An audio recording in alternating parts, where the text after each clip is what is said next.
ناظرین، آپ میں سے اکثریت اسماء جہانگیر کو جانتے ہوں گے۔ وہ پیشے سے ایک وکیل تھی، مگر آج ہم آپ کو اسماء جہانگیر اور اس کے والد کے بارے میں کچھ ایسی باتیں بتائیں گے جو اس سے پہلے شاید آپ میں سے اکثر لوگ نہ جانتے ہیں۔ ناظرین، کہا جاتا ہے شیخ مجیب الرحمان نے پاکستان سے الگ ہونے کا اپنا 6 نکاتی ایجنڈا اسماء جہانگیر کے والد غلام جیلانی کے گھر پر تیار کیا تھا، جب بنگلہ دیش میں مکتی باہنی نے بغاوت کر دی اور ان کے خلاف آپریشن کا فیصلہ ہوا تو مغربی پاکستان یعنی موجودہ پاکستان میں اس آپریشن کے خلاف سب سے زیادہ مزاحمت غلام جیلانی نے کی تھی۔ جب بغاوت قابو میں آنے لگی تو اسماء جہانگیر کے والد غلام جیلانی نے انڈین وزیر اعظم اندرا گاندھی کو خط لکھا کہ آپ مغربی پاکستان پر حملہ کریں۔ ایکشن نہ لینے پر دوسرا خط لکھا۔ اندرا گاندھی نے تب بھی پاکستان پر حملہ نہ کیا تو غلام جیلانی نے اس کو تیسری بار چوڑیاں بیچ دیں۔ یہ خطوط ہفتہ روزہ زندگی میں شائع ہو چکے ہیں۔ جب یحییٰ خان نے ان حرکتوں پر اس کو گرفتار کر لیا تو اسماء جہانگیر نے اپنے باپ کو چھڑانے کے لیے سپریم کورٹ میں اپیل کر دی۔ یہاں اس وقت کے فوج مخالف چیف جسٹس حمید الرحمان نے فوری طور پر غلام جیلانی کی رہائی کا حکم دے دیا۔ یہ وہی حمید الرحمان ہے جس نے بعد میں اپنی رپورٹ حمید الرحمان کمیشن میں سقوط ڈھاکہ کا سارا ملبہ پاک فوج پر ڈال دیا تھا۔ اسماء جہانگیر نے 1982 میں جنرل ضیاء کے اسلامی قوانین نافذ کرنے کے فیصلے کے بعد احتجاجی مارچ کیا۔ اس معاملے میں ان کو سپریم کورٹ کی حمایت حاصل رہی۔ مصوفہ نے اسلامی قوانین کو توبہ نعوذ باللہ دقیانوسی قرار دیتے ہوئے عصر حاضر کے تقاضوں کے خلاف کہا اور ان میں تبدیلیوں کا مطالبہ کیا۔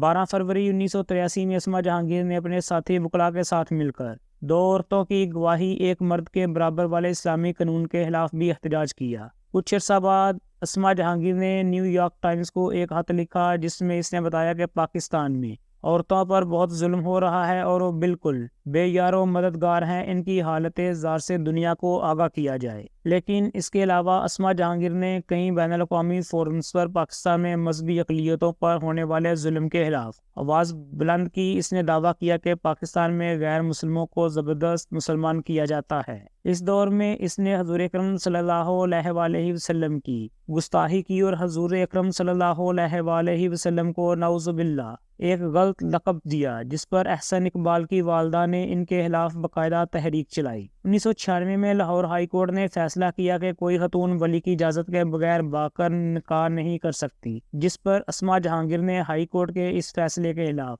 فوری تحریک کا آغاز کیا، جس میں وکلاء برادری نے اس کا بھرپور ساتھ دیا۔ اس نے یہ کیس عدالت کے اندر اور باہر دونوں جگہ لڑا اور بالآخر عدالتی حکم کو کالعدم کروا دیا۔ اسماء جہانگیر حدود آرڈیننس کے ساتھ توہین رسالت قانون کے بھی سخت خلاف تھی۔ وہ اس قانون کے خلاف آواز اٹھانے والی سب سے متحرک شخصیت تھی اور توہین رسالت کے الزام میں پکڑے گئے بہت سے لوگوں کا کیس اس نے مفت لڑا اور ان کو رہا کروایا۔ بمبئی حملوں میں سمجھوتا ایکسپریس والے معاملے پر اسماء جہانگیر نے پاکستانی موقف کے برعکس انڈین موقف کی تائید کی اور بغیر کسی ثبوت کے خود پاکستان پر الزام لگاتے ہوئے ISI کو ان حملوں کا ذمہ دار قرار دیا۔ کچھ عرصہ بعد جب ثابت ہو گیا کہ ان حملوں کا ماسٹر مائنڈ انڈین انٹیلیجنس کا کرنل پروہت تھا اور انڈین انتہا پسند تنظیم RSS اس میں شامل تھی، مگر اسماء جہانگیر بدستور اپنی ضد پر قائم رہی اور پاکستان کو ہی ان حملوں میں ملوث قرار دیتی رہی۔ 2005 میں اسماء جہانگیر نے ایک مخلوط میراتھن ریس کروانے کا اعلان کیا۔ اس نے دعویٰ کیا کہ اس کے ذریعے لوگوں میں شعور آئے گا۔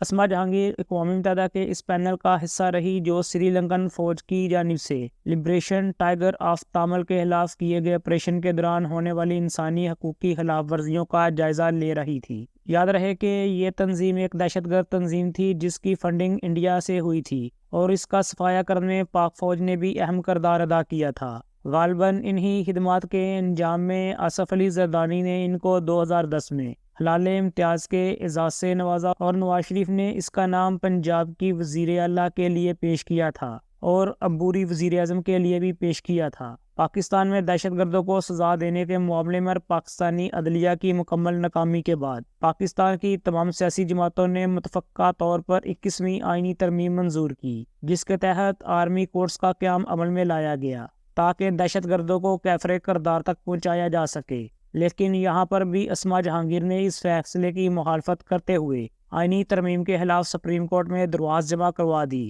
مصوفہ کی بدولت آرمی عدالتوں سے سزا پانے والے اکثر دہشت گرد رہا ہوئے اور ان کی سزائیں ختم ہو گئیں۔ اسما جہانگیر کبھی کشمیر میں انڈین مظالم، فلسطین میں اسرائیلی مظالم اور شام و عراق میں امریکی مظالم کے خلاف آواز نہ اٹھا سکی، جبکہ ایک وقت تھا کہ نواز شریف کی مبینہ کرپشن پر سپریم کورٹ کے فیصلے پر وہ تنقید فرمایا کرتی تھی اور کھل کر اس فیصلے کی ذمہ دار پاک فوج کو قرار دیتی تھی۔ مصوفہ فرماتی تھی کہ انہیں پاک فوج کے فٹ پرنٹس نظر آتے ہیں۔ کیا کوئی بتا سکتا ہے نواز شریف اس خاتون پر کیوں اتنا مہربان تھا اور فضل الرحمان اس کے شانہ بشانہ کیوں کھڑا رہتا تھا؟